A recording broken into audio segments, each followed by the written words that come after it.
Mapato ambayo ni active ni yale mapato ambayo ni lazima uuze nguvu zako, ni lazima uuze muda wako katika kipindi fulani ili uweze kupata mapato ya wakati huo. Weka tu jiulize, hichi kipato nisipokwenda kwenye hiyo kazi napata sipati? Ukiona tu usipoonekana unaanza kupigiwa simu, uko wapi? Mbona hujafika? Katoe maelezo. Jua kwamba wewe upo kwenye upande wa active income. Passive wengine wanakiita kipato tulivu. Ni kile kipato ambacho unakipata lakini hauhitaji kuwepo pale kwenye point ya kuzalisha. Kwenye active tumeona kwamba wewe ndio unafanya kazi, lakini kwenye passive ni pesa zako wewe zinakufanyia kazi.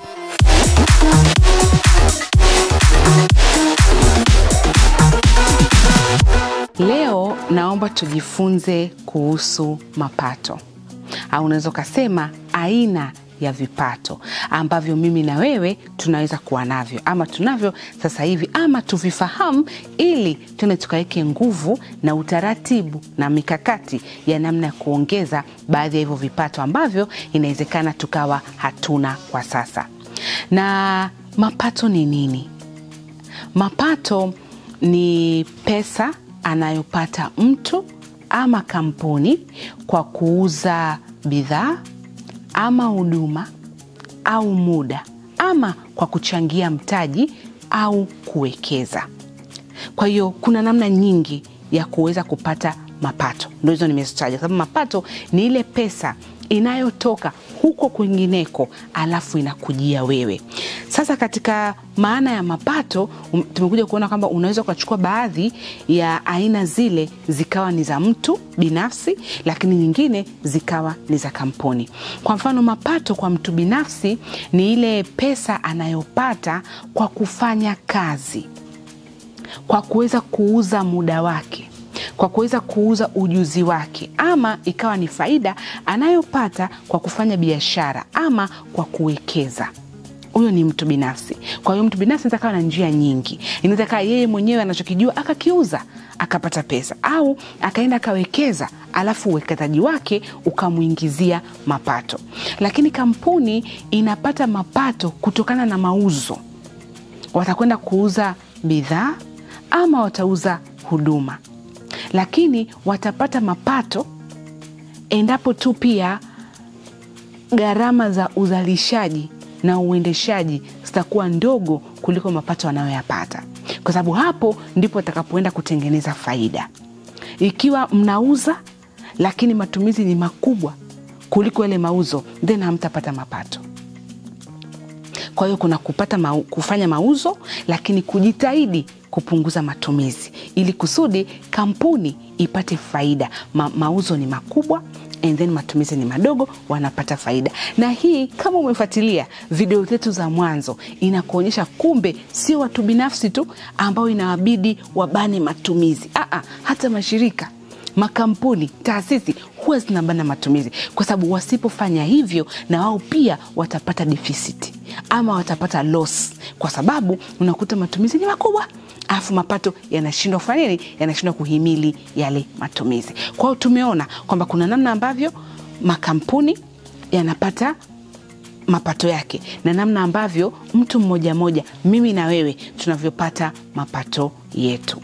Sasa mapato yamegawanyika katika makundi makubwa mawili. Kuna yale mapato ambayo ni active income, alafu kuna mapato ambayo ni passive income. Mapato ambayo ni active ni yale mapato ambayo lazima ufanye kazi ili uweze kupata hayo mapato. Ni lazima uuze nguvu zako, ni lazima uuze muda wako katika kipindi fulani ili uweze kupata mapato ya wakati huo. Kwa hiyo haya mapato ambayo tunasema ni active, ni lazima wewe ushiriki moja kwa moja katika harakati za kutengeneza hayo mapato. Na wakati mwingine haya mapato, kwa mfano, usipotokea kwenye hiyo kazi, kumbuka nimesema inakubidi uuze muda, inabidi uwe pale kwenye eneo ambalo unaenda kufanyia uzalishaji ili uuze skills zako, kwa maana ya ujuzi, uuze muda wako na uwepo pale ndio uweze kulipwa. La sivyo, ndio maana kwingine katika baadhi ya makampuni, labda mataasisi, unakuta kama hujatokea hiyo siku haulipwi. Ama watakuacha kwanza kwa muda wa mwezi mzima, watakuwa wanaangalia siku gani uliweka alama ya kidole, lini uliingia kazini, rejista ikasoma kwamba leo fulani kafika, tena kafika ndani ya muda ambao anatakiwa kufika. Ina rekodi tu. Ikifika wakati wa kulipwa ili we upokee mapato, unakuta wale ambao wanaandaa mapato wanakwenda kutengeneza ile roster, wanaenda kwenda kuprint ile roster ambayo itaonyesha kwa kipindi hicho, kama ni mwezi, watu walifika kazini kwa muda gani. Kwa hiyo watangalia, okay, leo Asha mwezi huu amekuja kazini siku 20, siku 10 hajaja, zinakatwa kwa sababu hukuwa active kwenye hizo siku 10. Kuna mtu huyu anaitwa Juma, tumeangalia yeye alikuja siku 25, kwa hiyo siku 5 hajatokea, tunaingiza kwenye system na tunaiambia system kata ila ya siku 5, unakatwa. Ndio maana tukasema ni lazima uwepo. Na it's very sad kwamba wakati mwingine hata hii system ya kufanya active income hata haiangalii productivity. Unaweza ukaenda ofisini, ukasoma magazeti, ukapiga stories za Simba na Yanga, sio? Ukapiga za kisiasa hapa na pale. Yaani mpaka unakuja kushika kazi zaidi masaa 2. Maana kuna muda utaenda lunch, kuna muda utakuwa unakunywa chai, kuna muda utasoma magazeti. Hufanyi sana. Kwa hiyo productivity si kubwa, lakini utalipwa full amount kwa sababu ulikuwepo. Physically you are present. Japo sasa hiyo sio approach nzuri. Na ndio tunaenda tukiadvance kidogo kidogo, tunakuwa mpaka na mifumo ambayo inapima utendaji wetu kazini. Kwamba labda ripoti ulizoandaa, serikalini huko kuna mifumo. Tulikuwa na OPRAS, sasa hivi imebadilika, imekuja mingine. Lengo ni kwamba kila mtu awe productive na mtu alipwe kweli kwa haki ya kazi ambayo amefanyia. Kwa hiyo hiyo ndio ile active income, kwamba lazima uwepo, uzalishe, uuze muda kweli kweli na uuze zile skills kwa wakati huo. Sasa katika kundi hili la active income tuna mifano ya aina gani ya mapato? Cha kwanza tuna mshahara ambao ndio wengi tunajua, kwa sababu pia watu wengi tunafahamu kwamba kufanya kazi unalipwa mshahara. Nilikuwa nataka kusema kwamba ndio kundi la watu wengi, ngaja nikagundua sio ukweli, kwa sababu hata Tanzania walioajiriwa na wanaolipwa mshahara kwamba wako kwenye system wanaeleweka ni percent ndogo sana ukilinganisha na wengine pengine ambao ni kwenye informal sector ama wafanyabiashara na kadhalika. Kwa hiyo kuna aina hiyo ya mshahara, tunasema salary. Lakini kuna kibarua, ambayo kibarua ni wages, kwamba huyu analipwa kwa siku. Wanafanya sana pia kazi za mkono, unakuta lakini pia unakuta hawana ile skills kubwa sana, ni wale semi skilled na wakati mwingine unskilled, kwamba ni ujuzi wao ni wa chini kabisa. Kwa hiyo unakuta hawa wanafanya kibarua, kwa hiyo inakuwa wanapewa wages. Hiyo ni aina nyingine. Namba 3 sasa kuna kitu kinaitwa ujira. Ukienda kusoma kwenye sheria ya ajira na mahusiano kazini, pale kwenye sehemu ya C, sehemu ndogo ya C, wanasema kwamba kuna kitu kinaitwa ujira. Ujira ni mapato anayopata mfanyakazi kwa ujumla wake. Kwa hiyo ukijaribu kuangalia ni kama pia mshahara ni sehemu ya ujira. Hata kibarua inaweza ikawa ni sehemu ya ujira. Sema ujira ni pana zaidi, kwa sababu ndani yake inaangalia malipo ya kifedha au ya namna nyingine, inaweza ikawa ni kwa mali, lakini ambayo mfanyakazi anadai ama anastahili kulipwa kwa kazi alizofanya ama kutokana na ajira aliyokopo nayo kwa kipindi fulani. Kwa hiyo huko ndani kama ilitokea kipindi hicho ukafanya extra duty, inabidi ulipwe, hiyo na yenyewe ni ujira. Lakini uwezo ukasema extra duty ni mshahara. Na ndio maana unakuta kwamba kwenye mshahara hatujasema ujira, japokuwa mshahara upo ndani ya ujira, na hiyo ni kwa mujibu wa sheria ya ajira na mahusiano kazini.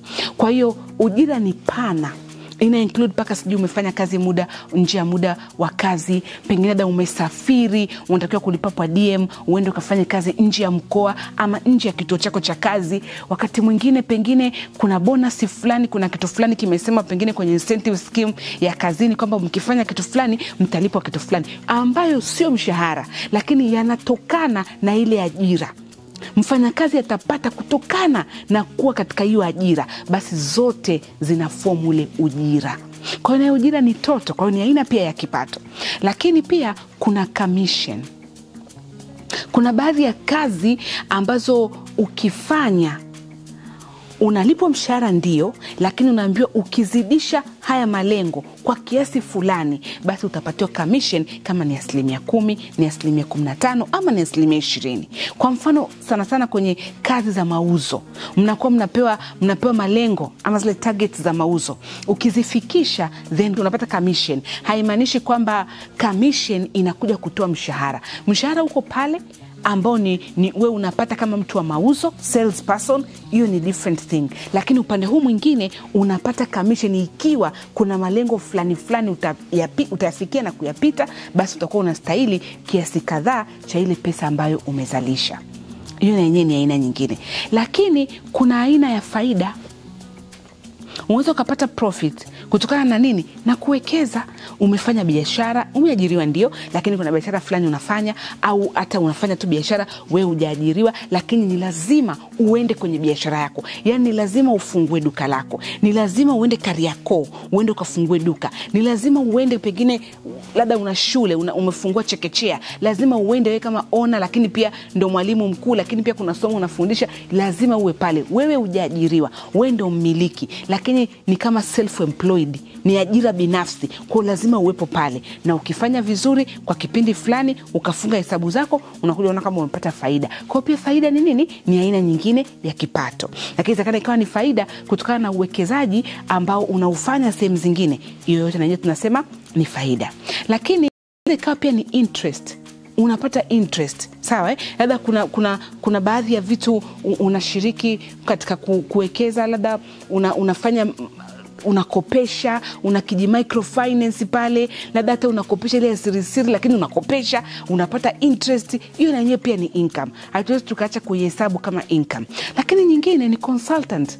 Labda wewe unafanya kazi za kuconsult. Uko kazini, inawezekana ukapata mshahara, lakini inawezekana wewe ni mtaalamu wa jambo fulani, unajua ni mtaalamu wa mazoezi, umetoka kazini, kuna watu unawatrain, unajua ni mtaalamu pengine wa fashion, kuna watu unawapaka makeup, unawaelekeza jinsi ya kuvaa, maana kuna watu hawajui namna ya kuvaa, lakini kuna watu wamejaliwa ni kipawa, wengine wameenda kujiongezea ujuzi, basi anakuambia hapana, wewe kwa jinsi ulivyo vaa namna hii. Ghafla tunakuona siku hizi fulani anapendeza, kumbe ana fashion designer wake, anamfanyia consultants kwenye upande wa fashion, kwenye upande wa beauty. Huyu mtu anaingiza consulting fee. Kwa hiyo nayo ni aina nyingine ya mapato. Kwa hiyo katika huu upande wa active, wewe kaa tu jiulize, hichi kipato nisipokwenda kwenye hiyo kazi napata sipati?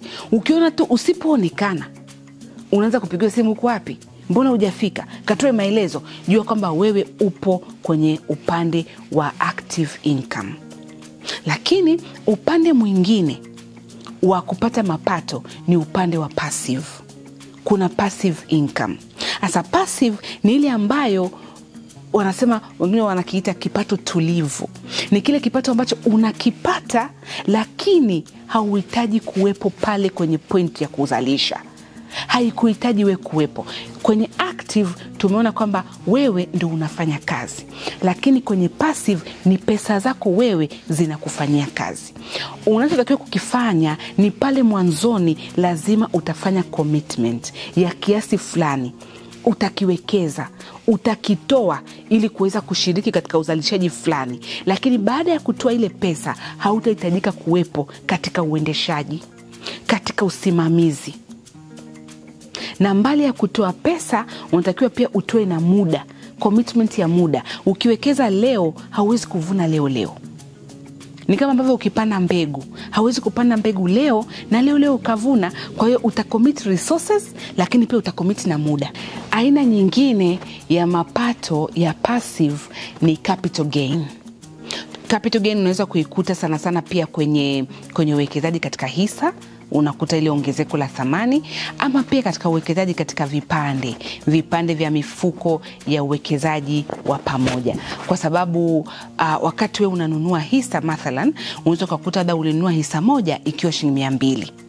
Lakini kadri uwekezaji wako unavyoendelea, baada ya mwaka mmoja, miaka miwili, unakuta kwamba ulinunua shilingi 200, lakini sasa hivi hisa imekuwa shilingi 500.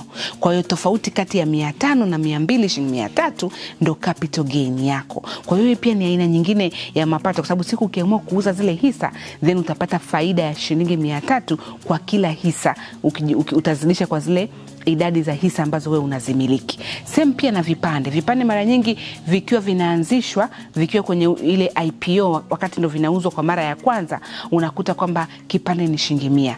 Lakini leo sokoni kuna baadhi ya mifuko vipande vyake vimefikia mpaka thamani ya shilingi 1000.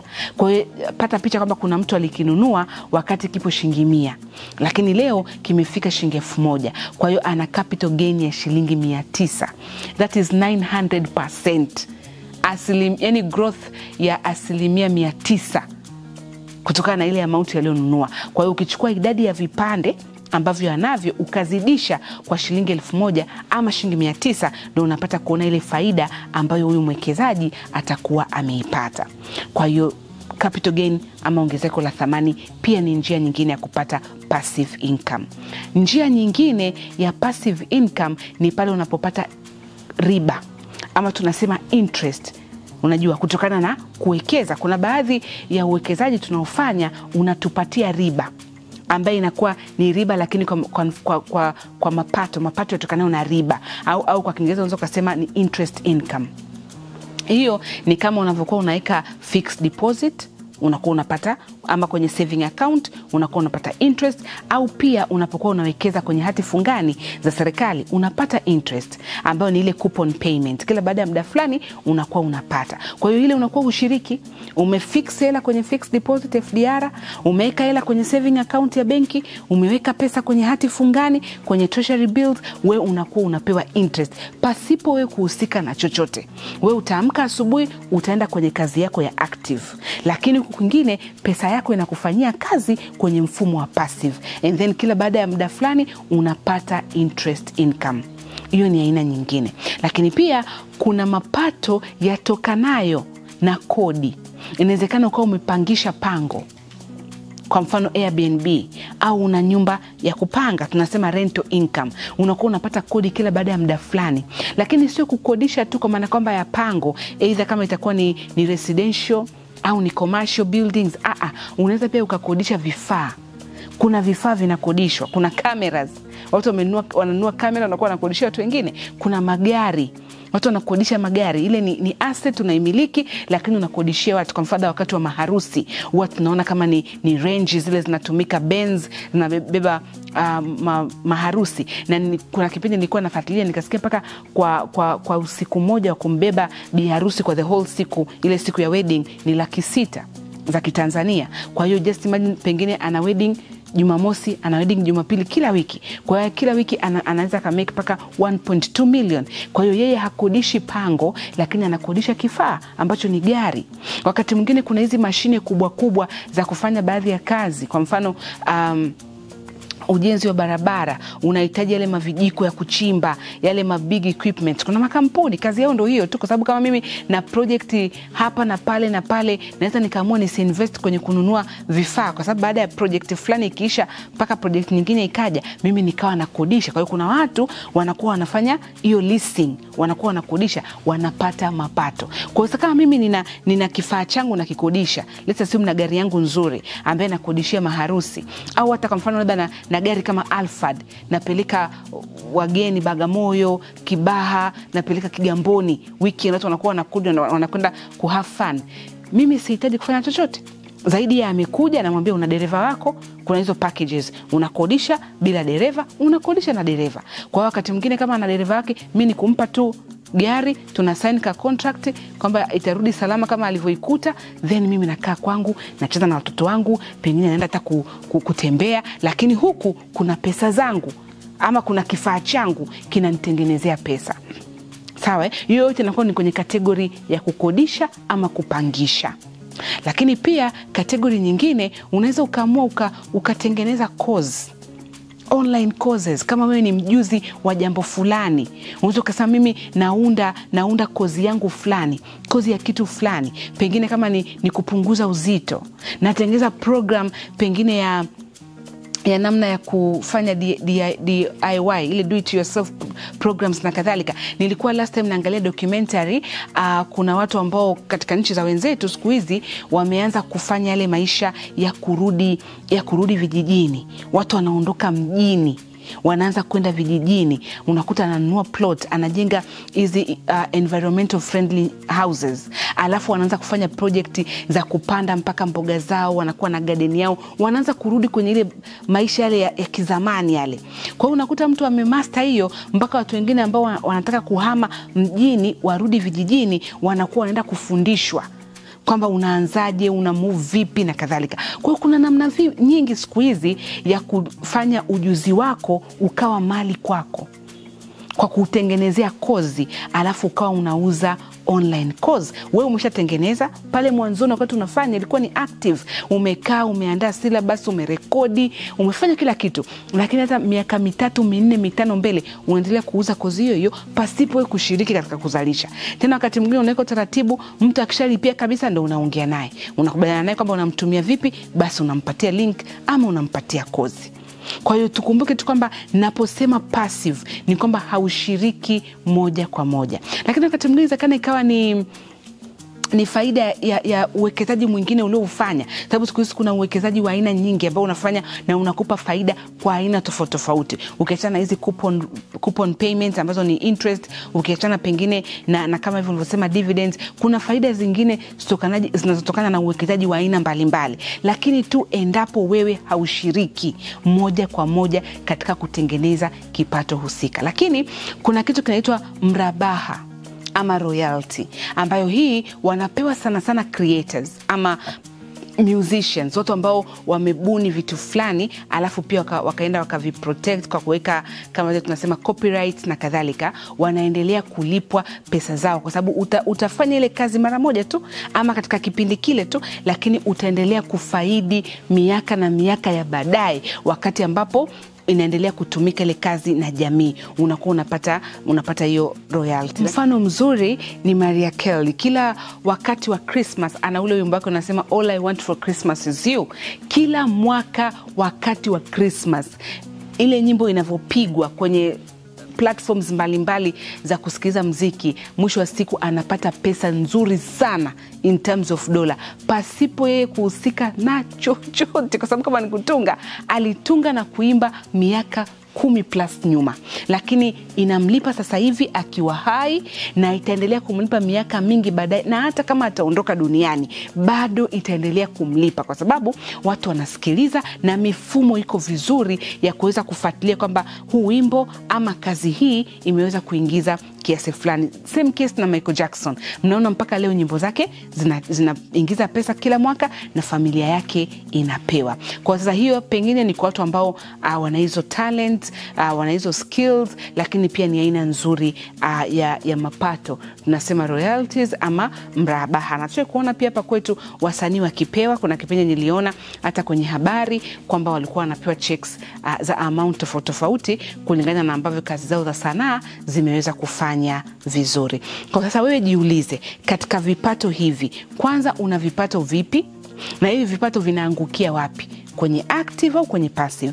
Kwa sababu ushauri mzuri ni kwamba tuanzie sana kwenye passive, tuanzie sana kwenye active, lakini tuweke juhudi kadri umri unavyokwenda tuzidi kuhamia kwenye passive, kwa sababu nguvu za kufanya kazi kuwa active ili uweze kulipwa, the more unazidi kuwa mtu mzima zinazidi kupungua. Kwa hiyo wakati unavyoendelea kukua, uweke mikakati ya kuhamishia mapato yako yasitegemee sana active, yaanze kwenda kwenye passive. Kwa hiyo natumaini mpaka hapo utakuwa umejifunza. Kwanza umeweza kuangalia unapata aina ya kipato kipi, lakini kinaangukia kwenye kategori gani kati ya hizi mbili, ni passive au ni active. Alafu uweke juhudi pia za kufocus kwenda sana kwenye passive. Kama bado ni kijana, nguvu zipo, good, endelea kupata pesa huku kwenye active, alafu uwe unazileta sasa kuja kuziweka kwenye nini, kwenye passive. Sababu kumbuka, kwenye passive pesa yako ndio inafanya kazi na sio wewe.